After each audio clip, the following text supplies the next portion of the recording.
Halo,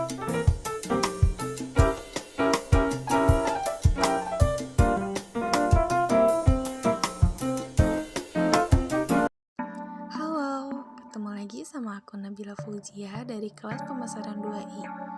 Untuk pertemuan kali ini, aku ingin membahas tentang memperbaiki kompetensi. Apa sih memperbaiki kompetensi? Yuk kita bahas sama-sama.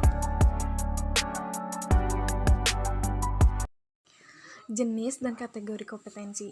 Konsep dan sejarah kompetensi menurut Lil Spencer dan Sidney Spencer tahun 1993, kompetensi itu adalah karakteristik dasar perilaku individu yang berhubungan dengan kriteria acuan, efektif, dan atau kinerja unggul di dalam pekerjaan atau situasi. Menurut Michelle Armstrong tahun 1994, kompetensi itu apa yang orang bawa pada suatu pekerjaan dalam bentuk tipe dan tingkat perilaku yang berbeda. Sedangkan menurut praktisi MSDM, kompetensi itu deskripsi dari karakteristik seseorang.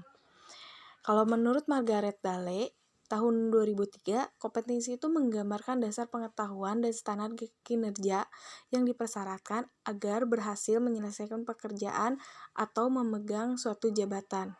Dan menurut N.C. Pecky dalam Margaret Dale 2003, kompetensi itu kemampuan untuk menjalankan aktivitas dalam pekerjaan.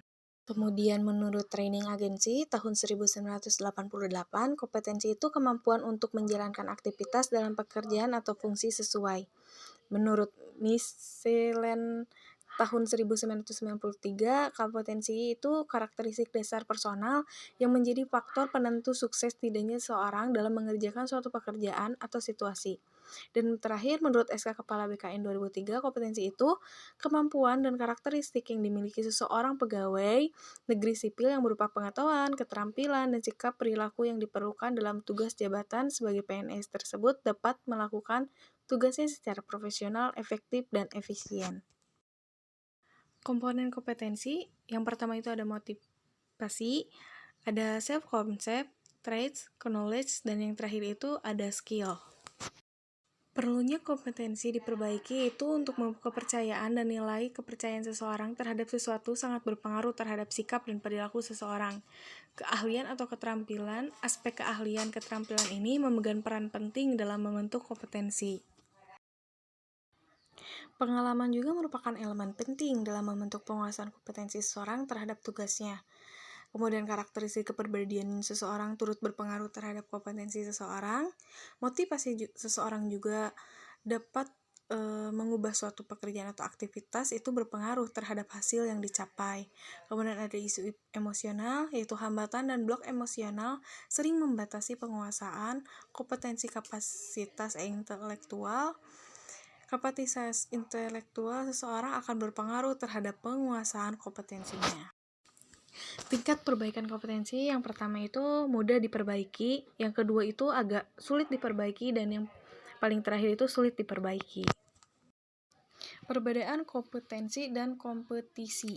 Kompetensi itu pada pendekatan perilaku tertentu dijadikan parameter untuk mampu melaksanakan pekerjaan secara efektif, berhasil, dan unggul superior.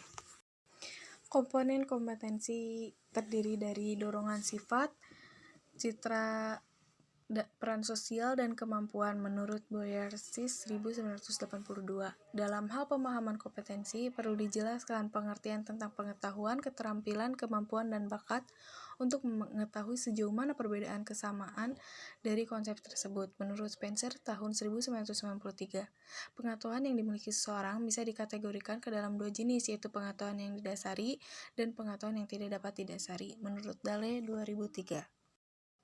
Keterampilan perilaku yang terkait tugas bisa dikuasai melatihan dan bantuan orang lain. Faktor lingkungan, sikap dibentuk, dan kombinasi pengalaman, kondisi sosial lingkungan, dan kepribadian. Metode penilaian kompetensi yang pertama itu dari desain studi terbaik atau klasik dengan menggunakan sampel. Yang kedua itu ada desain studi pendek dengan panel ahli. Dan yang ketiga itu ada studi terhadap pemegang jabatan dan pekerjaan di masa depan. rancangan studi. Yang pertama itu ada menetapkan kriteria, yang kedua mengidentifikasi kriteria sampel, yang ketiga ada metode pengumpulan data bervariasi, yang keempat ada analisis data dan pengembangan model, yang kelima ada validasi model kompetensi, dan yang terakhir ada mempersiapkan penerapan model kompetensi. Tahap mendefinisikan model kompetensi, yang pertama itu menjelaskan kriteria kinerja, yang kedua mengidentifikasi orang untuk sampel kriteria, yang ketiga mengumpulkan data melalui BI atau data lain, yang keempat menganalisis data dan mengidentifikasi kompetensi, yang kelima ada mengesahkan model kompetensi, dan yang terakhir ada mendesain aplikasi. Dimensi kompetensi. Menurut Boyat dalam William 2002, yang pertama itu ada kemampuan, manajemen, dan tindakan. Dimensi itu efisiensi, perencanaan, inisiatif, perhatian pada hal rinci, kontrol diri, fleksibilitas. Yang kedua itu ada kemampuan manajemen orang, dimensinya itu ada empati, persuasif, jaringan kerja, negosiasi, percaya diri, manajemen tim, pengembangan orang lain, komunikasi lisan. Dan yang ketiga itu ada kemampuan logika analitis, dimensinya itu menggunakan konsep, pengakuan pola, pengembangan teori, penggunaan teknologi, analisis kuantitatif, objektivitas sosial, dan komunikasi tertulis. Sedangkan menurut Welch dalam Armstrong 1995, yang pertama itu kemampuan intelektual, perspektif, strategis, analisis, dan penilaian, perencanaan, dan pengorganisasian. Yang kedua itu kemampuan interpersonal, yaitu mengelola staf, sikap persuasif dan asertif, pengambilan keputusan, kepekaan interpersonal, dan komunikasi lisan. Dan yang ketiga itu kemampuan adaptabilitas, adaptasi, kemampuan orientasi hasil, sikap energik dan inisiatif, motivasi berprestasi, dan kepekaan bisnis. Dan ada menurut Skorder dalam Williams tahun 2002, yang pertama itu kognitif, mencari informasi, pemikiran konseptual, fleksibilitas. Yang kedua direksional, dampak, percaya diri, presentasi. Yang ketiga motivasional, interpersonal, mengelola interaksi, orientasi. Yang keempat pengembangan. Yang kelima berprestasi, orientasi proaktif, orientasi berprestasi. Pembagian kompetensi beberapa ahli. Yang pertama ada menurut Lill Spencer dan Sidney Spencer tahun 1993, manajemen, tindakan, dan tujuan. 2. Kepemimpinan. Ketiga itu manajemen SDM. Yang keempat itu mengarahkan bawahan. Yang kelima itu berfokus pada orang lain. Yang keenam itu pengetahuan terspesialisasi.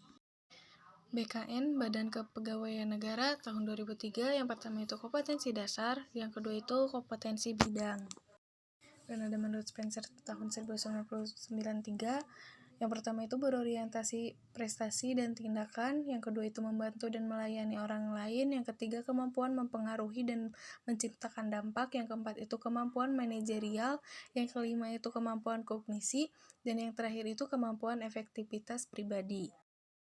Kompetensi umum itu adalah kompetensi yang bersifat soft skill yang mencerminkan core values learned dan harus dimiliki oleh keseluruh pegawai. Terdapat 4 kompetensi umum. Yang pertama integritas, yang kedua pembelajaran berkelanjutan, yang ketiga fokus pada stakeholder, dan yang keempat itu berorientasi pada kualitas. 2. Kompetensi kepemimpinan, kompetensi yang baru dimiliki oleh pejabat struktural Elsen Katen 1-4 agar mampu memimpin secara efektif. Yang ketiga itu kompetensi bidang atau teknis, kompetensi yang baru dimiliki pegawai berupa pengetahuan, keahlian, dan sikap perilaku untuk melaksanakan tugas sesuai bidangnya.